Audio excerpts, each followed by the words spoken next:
this is James, and I'm here with the Oracle Outlook for the week starting November the 27th, 2017. This week I wanted to continue working with playing cards. If you watched last week's reading, then you'll know that I worked with a combination playing card Lenormand or a divination type deck. I worked with the Hermes playing card Oracle deck. This week I wanted to work with another playing card deck, but it has a different slant to it. So the deck that's going to be assisting me for this week's reading is the Arcana Tarot playing cards. They are by Chris Ovdienko, and they are published by Dead on Paper. And the reason why I wanted to work with this deck, this is one of the decks that's nearest and dearest to my heart. This deck actually combines two of my loves. It combines playing cards and playing card cartomancy with tarot. And so I don't know how many of you might be familiar with my backstory, but the whole reason I even got into reading cards, generally speaking, is that a long time ago, almost 20 years now, I had this dream that I was reading playing cards. So long story short, I woke up from the dream and I had never read playing cards in my life, so I didn't know what that was about. But the dream dictionary that I had at the time said that playing cards were directly related to tarot, and I didn't know what a tarot card was at this point. So I went to the library, and that's how I started my path on tarot, by actually doing research on tarot. So the first deck of cards, even though I had a playing card dream, I actually got a deck of tarot cards. That was my first deck of cards ever. But the tarot deck that I got was actually similar to reading playing cards. For those of you who work with tarot, you'll know that some tarot decks are what we call non-scenic or pip decks, and so they are much like having a deck of playing cards. So that was actually my very first type of tarot deck. And so once I had gotten that deck and I had started working with the cards, I had a follow-up dream, and in that dream I was in a school. Long story short, I'm just paraphrasing the dream, but I was in a school, in a room, and there were houses of cards on the floor in the room that I was in. So I walked in, and for some reason I felt compelled to pick up the cards. So I picked up the cards from the houses, and then once I looked at the cards, I realized I had playing cards and tarot cards in my hands. So for me, my takeaway was that I was supposed to blend the approaches of cartomancy and tarot and blend them into one, and that would become my style of reading. So when Chris created this particular deck, I felt like it was my deck because it made me think of that dream a long, long time ago. So that was the motivation for working with this deck this week, in addition to the deck calling out to me, much like last week's did. So decks for me have a voice, if you will. And so this one literally said, once I kind of got myself into kind of cartomancy mode or playing card reading mode, it literally said to me that it wanted to get in on the act. So that was the reason for the deck selection. So again, we are working with the Arcana Tarot playing cards by Chris Ovdienko and published by Dead on Paper. So I have the deck right here in front of me. So I'm going to take a few moments to shuffle the cards. And I'm going with my typical and usual intention, and that is, what do we need to know for the week ahead?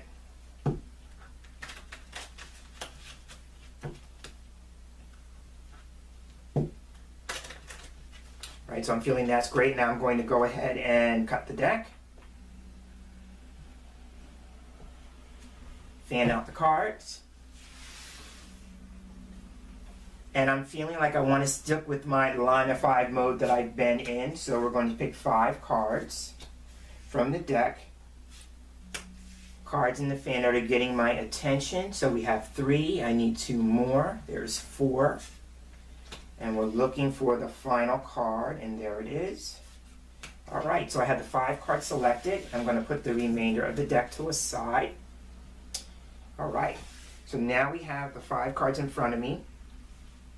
And if you're no stranger to when I work with a 5-card line, then you'll know that I always start with the middle card. For me, the middle card is the hinge card. It connects to 2 cards on each side, as well as it representing a possible central issue for the week, or something that we're being called or asked to consider focusing on for the week ahead. So taking a look at this card is, okay, so here we have the 3 of diamonds.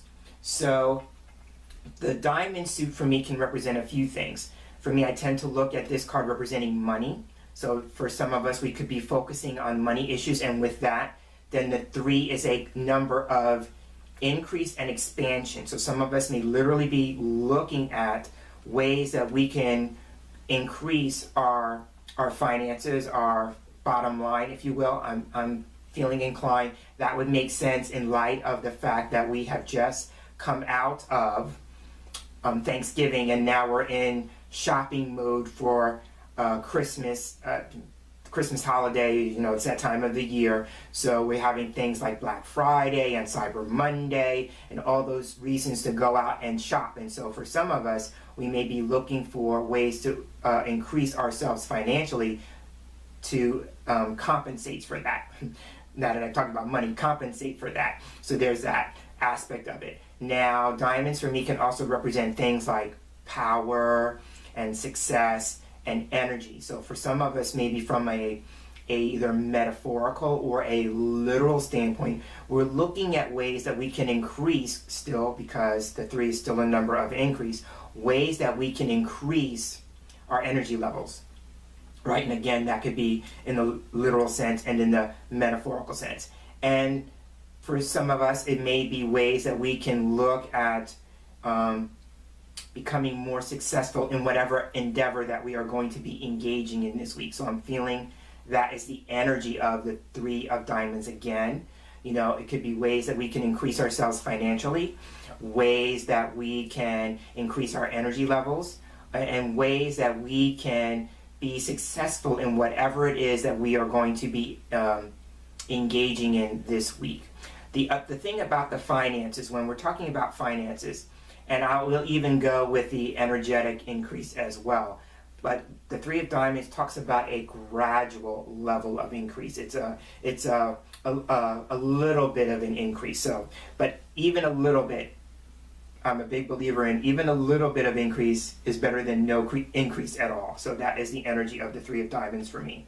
So now let's take a look at the surrounding cards going from the far left over to the far right. So opening up the line we have, and this makes sense in what I talked about in terms of energy level. Okay, so here we have the 4 of spades. So when I'm reading playing cards and the spade starts off the line, we are talking about a problem that is potentially going away. I tend to look at spades as representing obstacles, challenges, hurdles, things like that. And so we're looking at resolving that problem and having it move out of our lives, right? So for some people, there may be a sense of stuck energy. If we're talking about the idea of energy with the 3 of diamonds and wanting to increase that, this card would make sense, because in traditional cartomancy, this is known as the sickbed card or the illness card. So some of us may be like in a state of recovery, you know, healing, kind of regrouping our energy, that kind of thing.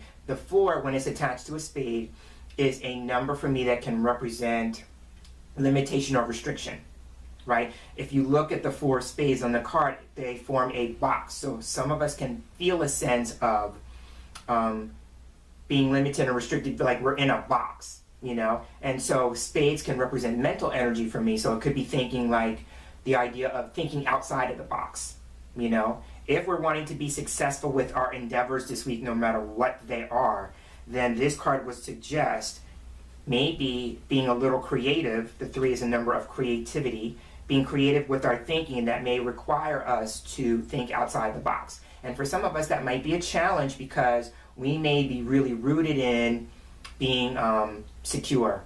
I tend to look at this in the sense as like being in your comfort zone. So some of us may be encouraged to come out of our comfort zone this week. So I'm seeing that with the 4 of spades. So now moving to the next card, the card that's in between the 4 of spades and the 3 of diamonds, we have, okay, this is interesting. So here we have the Sun card. So now the Sun card is a major arcana card, and major arcana cards for me represent important issues or events. The Sun card is a card that represents clarity. So I like the fact that it comes after a spade card, because it represents clarification and illumination of a problem or a challenge or the sense of stuckness. In that regard, the Sun is all about freedom, and it represents moving beyond our personal blocks. So, but the only way we can do that is when we come from a place of wanting to become clear, or in this case, more conscious of what it is that trips us up, right? So the Sun card is a very good card to have. It also represents, for some people, they may be looking for a greater sense of happiness, satisfaction, and fulfillment in their lives, right? And with that, then it could be suggesting, with the spades and the diamonds flanking the sun card, we may need to come to an awareness that happiness is not based solely on the externals, what's going on in the external world, right? So for some of us, we may need to be taking a greater look at what is happiness? What would make me happy? Is it rooted in just what's going on around you in your everyday world, in your external world? Or can you take time to consider that happiness may be more of an inside job, right? So there's that with the sun card. Now moving to the other side of the line this week, we have, oh, this is interesting. So now here we have the ace of spades. So now we have another spades card. So now in this regard, this can be positive. So the first thing we could suggest here is, because we have a decrease. We had the four of spades opening the line up, right? And now we're down to the ace of spades. So now we have a decrease. So it could be as a result of clarity, we see a decrease in the problem that we experienced at the beginning of the reading, whatever that is, because it's going to mean a different thing for all of us, right? So this card can represent, like I said, limitation or restriction, right?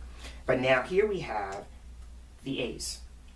So the ace of spades can represent a triumph, a victory, or success as a result of an answer or a solution to a problem you've been experiencing. Much like the sun card, for me, this card is a card of clarity. It's a new idea, a new theory, a new concept, a new way of thinking, right? So there is that, but it represents a triumph, victory, success. But it represents like the idea of keeping an open mind or having an open mind, and that leaves you open for a new way of thinking or a new idea to come in. And the reason why I'm saying that is because this card has a crown at the top of it. The sword is piercing the crown. And for me, that's always representative of, from a spiritual standpoint, one's crown chakra, right? So this card, much like the sun card, can represent illumination, right? It represents an epiphany, an aha, that kind of thing. So this is a very positive card to have. Now, it can also represent a decision needing to be made. Like for some people, you may get to the place where you are just tired of being stuck, and you realize that the same energy that created this situation is not going to be the same energy that gets you out. Ace of Spades. It's going to be a different kind of energy. Oh, and isn't that interesting that I had talked about three of diamonds being the energy card, right? So it's going to be a different kind of energy, right, this week that's going to open things up. It reminds me of a quote, and I don't remember who said it or how I came about it, so I can't attribute it to the right and proper source. But it goes like this. It says the same energy that created the situation isn't going to be the same energy that gets you out, right? It's basically like the same energy that created the problem is not going to be the same energy that creates the solution, right? So that's with the Ace of Spades. Now, for someone in particular, one of the things, if we're talking about financial increase, the card that came before it, Three of Diamonds, now this could be a job or career change for somebody, because this is another meaning of this card for me. But I'm going to go with the fact that it mirrors the Sun card in the line, that this is the idea of keeping an open mind and being open and receptive to any and all forms of epiphanies, revelations, insight. Okay, and so now rounding out the line we have, oh, this is great, okay. So rounding out the line we have the Seven of Hearts. So hearts being the suit that can represent things like emotions, feelings. It could also represent healing. So it's very interesting. Hearts for me represents healing. And so we talked about the first card mirroring on the other end about being the illness card. So here we have a hearts, and as the outcome, this represents healing. And then the number 7 could represent spiritual healing, because I tend to look at the 7 as spirituality, right? So this could literally mean spiritual healing or healing on a spiritual level. And that's really what it's all about, right? So there's that. Now, hearts being a red colored suit here represents a positive outcome, because typically speaking, the black cards are supposed to be somewhat quote unquote negative, and then that makes the red cards quote unquote positive. So we have a heart card ending the line, so we have a red card, so that represents a positive outlook, and it could just represent as a result of changing our mind, changing our thinking, being open to a new idea, that kind of thing, spiritual energy. Then that would make sense. So sometimes this card can come up when we are being encouraged to explore our spiritual side. So this would be a good card to have. We're talking about keeping an open mind. You know, one of the things that may be helpful, and this would make sense too with the Four of Spades, is for somebody in particular may need to either start or resume, if you've gotten off the wagon, resume your meditation practice, because this for me is a card of meditation, right? If we're talking about receiving guidance, ahas, revelations, this card for me is also a dreams card. So it could just be a matter of you receive guidance, important guidance, through your dreams that you're being encouraged to follow. My belief on dreams is that dreams are meant to heal and improve every aspect of our lives, but it's not just enough about understanding what the dream means. It's about taking that guidance and acting on it, right? So it's a twofold process. The first part is understanding the dream, but the second part, and the most important part actually, is taking action on it. So there's that.